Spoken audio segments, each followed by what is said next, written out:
नमस्कार, जनवार्तामध्ये आपल्या सर्वांचं स्वागत। सर्वप्रथम पाहूया ठळक बातम्या।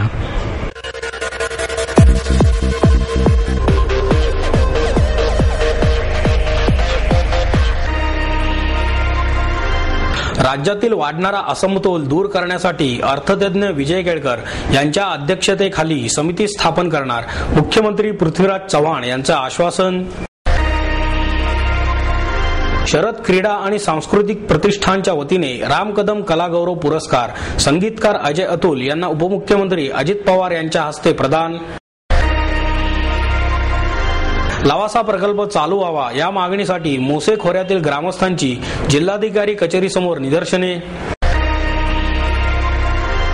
अलीकडच्या काळात भौतिक सुख वाढत असून ज्ञानाचा झरा आटताना दिसतोय, ज्येष्ठ साहित्यिक मधु मंगेश कर्णिक यांची खंत।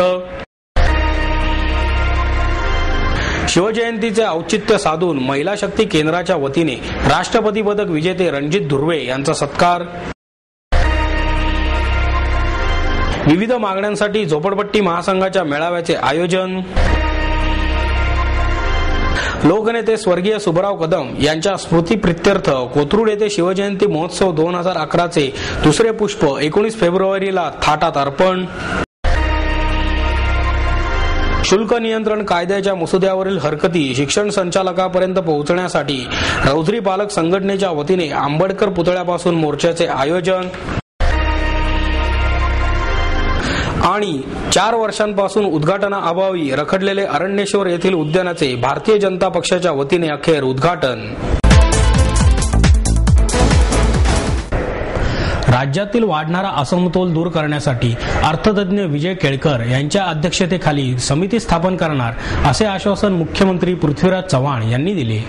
स्वर्गीय काकासाहेब गाडगीळ प्रतिष्ठानचे संस्थापक अध्यक्ष स्वर्गीय विठ्ठलराव गाडगीळ यांच्या स्मृतिदिनानिमित्त महाराष्ट्रापुढील आव्हाने या विषयावर मुख्यमंत्री बोलत होते।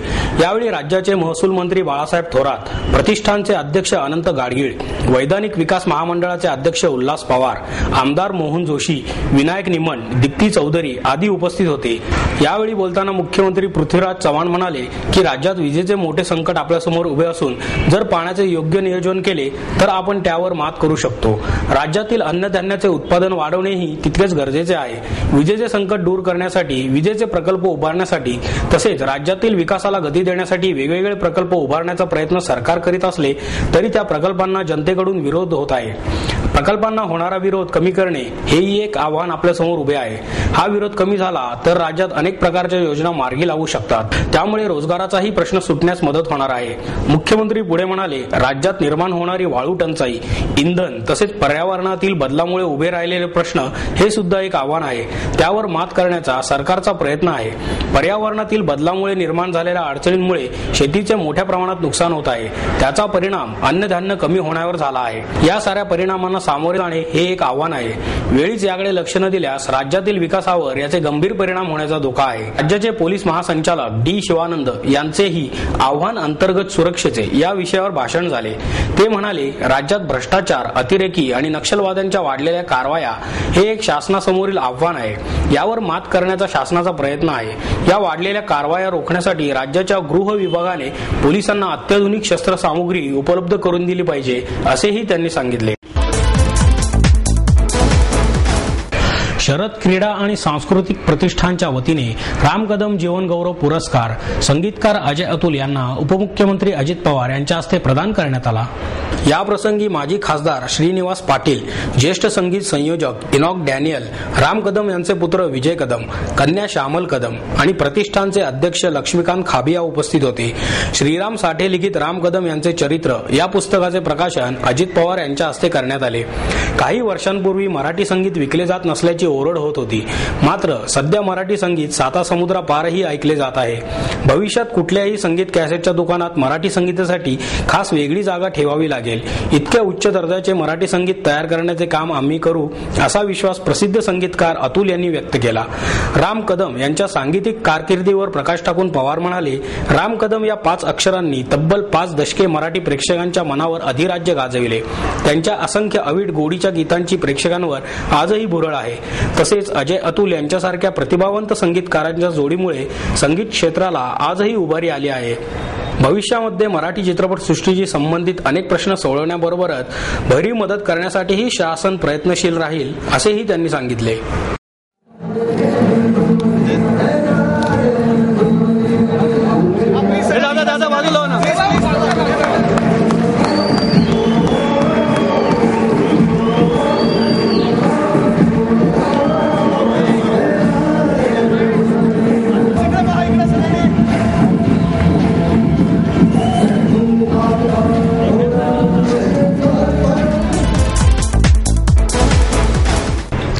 लावासा प्रकल्प चालू व्हावा या मागणीसाठी मोसे खोऱ्यातील ग्रामस्थांच्या वतीने जिल्हाधिकारी कार्यालयासमोर निदर्शने करण्यात आली. लावासा प्रकल्प बंद झाल्यामुळे त्यावर उपजीविका करणाऱ्या जवळपास 1000हून अधिक कुटुंबांवर उपासमारीची वेळ आली आहे. लावासा प्रकल्पामुळे क्रिस्टल हाऊस सारखी आंतरराष्ट्रीय दर्जाची शाळा सुरू झाली, पण आता ती बंद पडण्याच्या मार्गावर आहे. त्यामुळे मुलांचे शैक्षणिक भविष्य टांगणीला लागले आहे. स्थानिकांनी थाटलेली दुकाने, लावासा प्रकल्पामुळे मिळालेल्या सुविधा सर्व काही संपण्याच्या मार्गावर आहेत. या सर्वांचा विचार करून लावासा प्रकल्प पुन्हा सुरू करावा अशी मागणी ग्रामस्थांनी केली आहे. हे आंदोलन कोणाच्याही दबावाखाली करण्यात आले नसून सर्व शेतकरी स्वतःहून या आंदोलनात सहभागी झाले आहेत. काही चुका झाल्या असल्यास सरकारने दंड आकारून प्रकल्प पुन्हा चालू करावा असेही या आंदोलनाचे प्रमुख शंकर शेडगे यांनी सांगितले. या प्रकल्पाला विरोध करणाऱ्या मेधा पाटकर या देशद्रोही असून भारताचे विरोधक देश त्यांना पैसे पुरवत असल्याचा आरोप शेडगे यांनी केला. या आंदोलनात मोसे खोऱ्यातील शेतकरी मोठ्या संख्येने सहभागी झाले होते. 2 महिन्याच्या अगोदरपासून जे लावासा प्रकल्प बंद केलेला आहे पर्यावरण खात्याने त्वरित लावासा कंपनीला परवानगी देऊन लावासा कंपनी चालू व्हावी. त्याचं कारण असं की आमच्या लोकांचा उदरनिर्वाह करण्याचा जे साधन आहे ते साधन आज बंद पडलेलं आहे आणि लोकांवरती उपासमारीची वेळ आलेली आहे. दुसरं आमच्याकडे शेती करण्याचं काही साधन राहिलेलं नाही. लावासामधून जे काय कामधंदे करून किंवा नोकऱ्या धंदा करून जे काय 2 रुपये मिळतात याच्यावरच आमच्या लोकांचा उदरनिर्वाह होणार आहे. आणि हा लावासा प्रकल्प बंद जर पडला तर लोक अक्षरशः उपासमारी केल्याशिवाय त्यांच्यावर दुसरा पर्याय नाही. त्यामुळे हा प्रकल्प चालू झाला पाहिजे ही आमच्या तमाम 18 गावांमधल्या लोकांची मागणी आहे. अलीकडच्या काळात भौतिक सुख वाढत असून ज्ञानाचा झरा आटताना दिसतोय अशी खंत ज्येष्ठ साहित्यिक मधु मंगेश कर्णिक यांनी व्यक्त केली. गंधर्व वेद प्रकाशनातर्फे महाराष्ट्रातील 65 चरित्र ग्रंथमालेचे प्रकाशन उपमुख्यमंत्री अजित पवार यांच्या हस्ते झाले. त्यावेळी प्रमुख पाहुणे म्हणून कर्णिक बोलत होते. ज्येष्ठ पत्रकार अरुण टिकेकर, प्राध्यापक सदानंद मोरे, दीपक आणि प्रकाश खाडीलकर आदी उपस्थित होते. महाराष्ट्राला वैचारिक वारसा असूनही 50 वर्षांनंतर विदारक चित्र पाहायला मिळत आहे. आजही अष्टविनायकाच्या दर्शनासाठी संकष्टी आणि चतुर्थीला रस्त्यावर रांगांच्या रांगा पाहायला मिळतात. विशेष म्हणजे दर्शनाला तासनतास उभे राहणारे सुशिक्षित आणि मोठे पगारदार पाहिल्यानंतर वाईट वाटते. खाडीलकर बंधूंनी प्रकाशित केलेल्या चरित्र ग्रंथांच्या वाचनातून या सुशिक्षितांचे प्रबोधन होईल अशी अपेक्षा कर्णिक यांनी व्यक्त केली. महाराष्ट्र घडवताना प्रस्थापित प्रवाहाच्या विरोधात जाऊन समाज सुधारणा करणाऱ्या कर्तृत्ववानांचा चरित्र ग्रंथात समावेश आहे असे अरुण टिकेकर यांनी सांगितले. ही चरित्रे विद्यार्थी, शिक्षक आणि लोकप्रतिनिधींनाही मार्गदर्शक ठरणारी आहेत असे मत प्राध्यापक सदानंद मोरे यांनी व्यक्त केले. राज्य सरकारने अनेक प्रकल्प उभारले, परंतु 50 वर्षांचा मागोवा घेताना बरेच काही बाकी असल्याचे जाणवते. महाराष्ट्राच्या जडणघडणीत महत्वाचे योगदान देणाऱ्यांचे चरित्र समाजापुढे आणण्याचा गंधर्व वेद प्रकाशनाचा उपक्रम कौतुकास्पद आहे. त्याला प्रोत्साहन देण्यासाठी राज्य शासनाच्या वतीने 300 ग्रंथ खरेदी करणार आहे. ते खाडीलकर बंधूंनी आम्हालाही डिस्काउंटमध्ये द्यावेत. त्यांना 24 लाखांची रक्कम 31 मार्च पूर्वी देण्यात येईल अशी घोषणा अजित पवार यांनी केली. त्यावर सर्वांनीच टाळ्या वाजवून दाखवली. शिवजयंतीचे औचित्य साधून महिला शक्ती केंद्राच्या वतीने राष्ट्रपती पदक विजेते रणजित धुर्वे यांचा सत्कार करण्यात आला. यावेळी महिला शक्ती केंद्राच्या अध्यक्षा वैशाली चांदणे, दीपक ओव्हाळ, सहाय्यक पोलीस आयुक्त निकम आदी मान्यवर व्यासपीठावर उपस्थित होते. शाल, श्रीफळ, शिवचरित्र असे या पुरस्काराचे स्वरूप होते. विविध मागण्यांसाठी झोपडपट्टी महासंघाच्या मेळाव्याचे आयोजन करण्यात आले. यावेळी झोपडपट्टी वासियांना 500 चौरस फुटांच्या सदनिका द्याव्यात अशी मागणी करण्यात आली। या मेळाव्यास कार्यकर्त्यांसह संघटनेचे पदाधिकारी विलास चौरे, रामदास जंगम, विजय खाडे आदी उपस्थित होते। महिला कार्यकर्त्यांची संख्या लक्षणीय होती। झोपडपट्ट्यांमधील समस्या, त्यांना होणारा त्रास यासंबंधी अनेकांनी आपले अनुभव सांगितले। झोपडीत राहणाऱ्या कुटुंबाचा संसार 270 चौरस फुटात होऊ शकत नाही, त्यामुळे 500 चौरस फुटाची सदनिका हवी अशी मागणी यावेळी करण्यात आली। महासंघाच्या कार्यकारिणीची घोषणा यावेळी करण्यात आली। या मेळाव्याला विविध भागांतून कार्यकर्ते उपस्थित होते।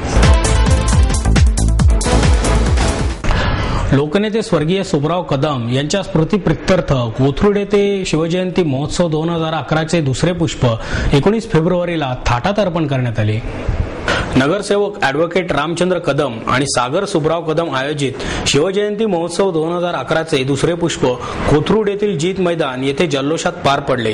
यावेळी राज्याचे सहकार मंत्री माननीय हर्षवर्धन पाटील, पुण्याचे उपमहापौर ॲडव्होकेट प्रसन्न जगताप, महाराष्ट्र प्रदेश महिला काँग्रेस अध्यक्षा सौ कमलाताई व्यवहारे, पुणे शहर काँग्रेस कमिटी अध्यक्ष ॲडव्होकेट अभय छाजेड, नगरसेवक अरुण डिमडिमे आदी मान्यवरांसह अनेक कार्यकर्ते उपस्थित होते। या भव्य दिव्य अशा दुसऱ्या पुष्पाचा प्रारंभ माननीय हर्षवर्धन पाटील यांच्या हस्ते शिवरायांच्या भव्य प्रतिकृतीला पुष्पहार अर्पण करून आणि दीप प्रज्वलन करून करण्यात आला। यावेळी तोफेची सलामी दिली गेली। माननीय हर्षवर्धन पाटील यांनी आपल्या मनोगतात या उपक्रमाचे कौतुक करून आयोजक ॲडव्होकेट रामचंद्र कदम यांना असेच उपक्रम सतत राबवण्यासाठी प्रोत्साहन दिले। आपण सतत कदम यांच्या पाठीशी राहू असे आश्वासक उद्गारही त्यांनी काढले।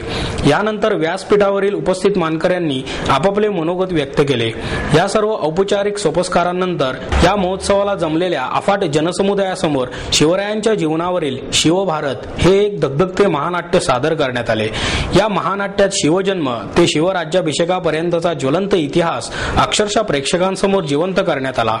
80 फुटी भव्य रंगमंच, 150 कलाकारांचा सळसळता संघ, किल्ल्यांची आणि शिवरायांची भव्य प्रतिकृती, तोफांची नेत्रदीपक आतिषबाजी आणि याचबरोबर प्रसंगानुरूप सादर होणारी विद्युत रोषणाई या सर्वांच्या एकत्रित परिणामाने उपस्थितांना अक्षरशः संमोहित करून टाकले।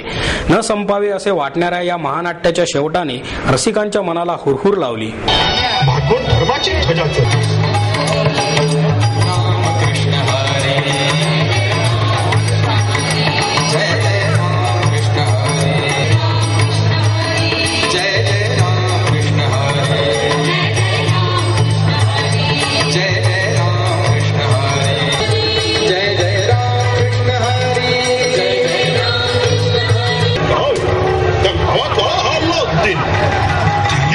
शलालुद्दीन खिलजीचा हा पुतण्या प्रचंड वेगानं तो विंध्याच्या मागून महाराष्ट्रावरती आक्रमण करून आला। कंठनाळ छेदित होते, तीन मुलादी आलेत तळपत होते, त्यांच्या कापात तसतसत होत्या। विंध्याच्या मागून नर्मदेला आला, नर्मदेचं पाणी ढवळलं, तिथून पुढे तो गेला माणिकपूरला, माणिकपूर ध्वस्त झालं आणि आता तो इलिश पुलावरती चाल करून गेला। इलिश पुलावर पहिली काळरात्र उगवली आणि आता त्याचं लक्ष गेलं देवगिरीकडे। या सैन्याला चितवतो। शुल्क नियंत्रण कायद्याच्या मसुद्यावरील हरकती शिक्षण संचालकांपर्यंत पोहोचवण्यासाठी रोजरी पालक संघाच्या वतीने आंबेडकर पुतळ्यापासून मोर्चाचे आयोजन करण्यात आले। शाळेचा भांडवली खर्च विद्यार्थ्यांकडून आकारला जाऊ नये, कायदा तयार करताना शिक्षण संस्था चालकांऐवजी पालकांचा आणि विद्यार्थ्यांचा विचार केला जावा। मसुद्यावर हरकती किंवा सूचना पाठवण्याच्या मुदतीमध्ये वाढ करू नये, येत्या अर्थसंकल्पातच कायदा मंजूर करावा। शाळेच्या वतीने आश्वासन देण्यात आलेल्या सर्व सुविधा दिल्या जातात की नाही या गोष्टींची राज्य शासनाकडून पाहणी व्हावी आदी सूचना यावेळी मांडण्यात आल्या। या मोर्चात शहरातील इतर शाळांमधील विद्यार्थ्यांचे पालकही सहभागी झाले। यावेळी दत्तात्रय पवार, दिलीप सिंग विश्वकर्मा, अविनाश शेरमकर, हर्षल भोंडकर, मिलाफ नाईक, संदीप बर्वे आदी उपस्थित होते।